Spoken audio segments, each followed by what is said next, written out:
Ah, listen to that calliope music whistle through those supernaturally shrill pipes. That can only mean one thing. It's time for another edition of the Sarris Wheel. So step right up. I'll give you a second to affix the safety railing to your waist, and off we go. As we're launched dangerously into the stratosphere, take a second to fondly recall our last stop, the lodger. I'm getting chills just remembering the terrifying manhunt for the Avenger, with the desperate plight of a man wrongly accused. Or how about Ivor Novello's dreamy yet ghoulish but heartbreaking presence as the titular lodger? Well, you didn't have to wait very long to see his face again. That's right, our next stop is Alfred Hitchcock's second and final collaboration with Novello, a film adapted from Novello's own stage play. So please gingerly place your striped school caps on your heads and follow me down this conveniently placed, metaphorically symbolic escalator. We're getting ready to journey downhill. A brief note, the Sarris wheel is somersaulting through Hitch's oeuvre not willy-nilly, but in a precise one-at-a-time fashion. If you want to fully enjoy the journey, I'd recommend watching each film before viewing its corresponding video. The film in question is Downhill, written by Eliot Stannard and adapted from the play Downhill by Ivor Novello and Constance Collier. It stars Ivor Novello as Roddy, a dim-witted but scrupulous schoolboy. Robin Irvine as Tim, an awful friend of Roddy's. Isabel Jeans as Julia, a conniving actress. Ian Hunter as Archie, a conniving actor. And Norman MacKinnell as Sir Thomas, Roddy's judgmental father. Downhill's plot is paper thin, and its characters are wispy sketches of real people, usually with only a singular good or bad trait in their possession. The sole purpose of the story seems to praise the virtue of its main character Roddy, while bombarding him with Job-esque trials and tribulations. Perhaps Roddy's struggles might encourage a viewer to think twice before they betray their best friend who'd lose his scholarship if it was discovered he knocked up a lower-class woman who's actually blackmailing you because you're a fabulously wealthy high school rugby player who's this close to winning the... Whoa boy, this got unrelatable real fast. I don't need to go on about the faults in the film's story. Hitchcock himself was hip to its many flaws, blaming it partially on the source material. In the fabulous book Hitchcock Truffaut, he remarks that Downhill was a rather poor play. The dialogue was pretty dreadful in spots. So what are we even doing here? Is it worthwhile discussing something that was an artistic failure even in its time? Is going through a director's oeuvre movie by movie a mistake, and maybe you should have listened to your parents and just spent your free time learning to balance a checkbook because you'll never become a top-tier video essayist without a balanced... Whoa boy, this got unrelatable real fast.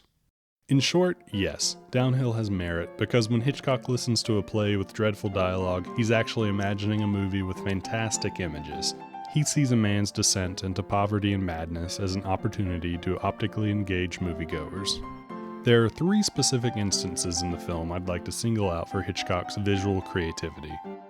The first occurs at the story's inciting incident when Roddy slowly realizes how well and truly his goose is cooked. The scene begins as Roddy and Tim are summoned by the headmaster for an unspecified reason. Hitchcock films the scene less as a walk to the principal's office and more as an inevitable trudge to the gallows.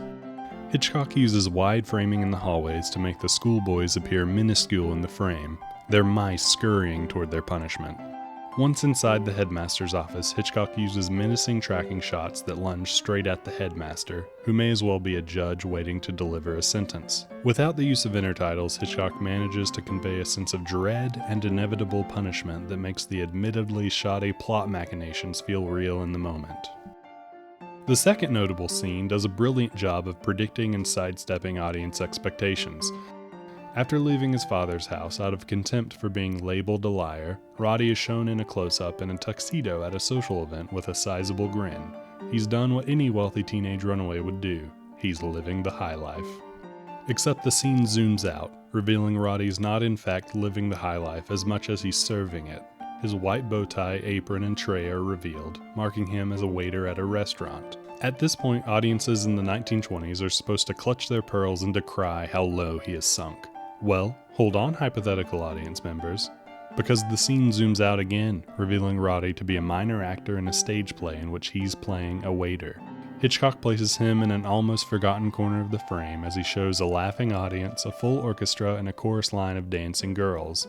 Hitchcock subverts the audience's desire to see Roddy enjoy himself socially or even have a half-respectable job as a waiter. He's about as low as they come. He's an actor. However, this narrative sophistication is outdone later in the film with unprecedented raw visual flair.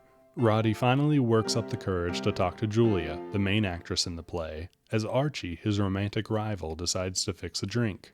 As Roddy awkwardly talks to Julia in the background, Archie squeezes a bottle of soda water in the foreground, resulting in the very first premature ejaculation joke in British film history. I jest. Not about the premature ejaculation joke. That's in the movie and may very well be the first in British film history. But the last notable scene I want to comment on is far more nightmarish. After finding a note in Roddy's pocket, two French sailors think they might get some money if they take him back to England. Roddy is destitute, filthy, and partially insane. He's thrown below decks in a ship and experiences a climactic delusion that wouldn't be out of place in The Lost Weekend. A nearby sailor suddenly turns into a demented version of his father. Soon after, all the characters who've plagued him throughout the movie appear in the corner of the room, divvying up their ill-gotten spoils.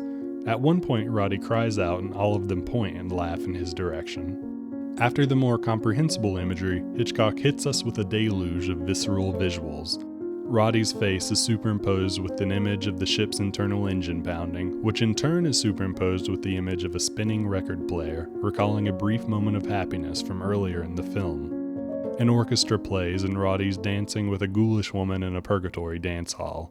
When speaking with Truffaut, Hitchcock himself talks about the sequence's innovation. At the beginning of his nightmare, he was in a dance hall. No dissolve, just straight cutting.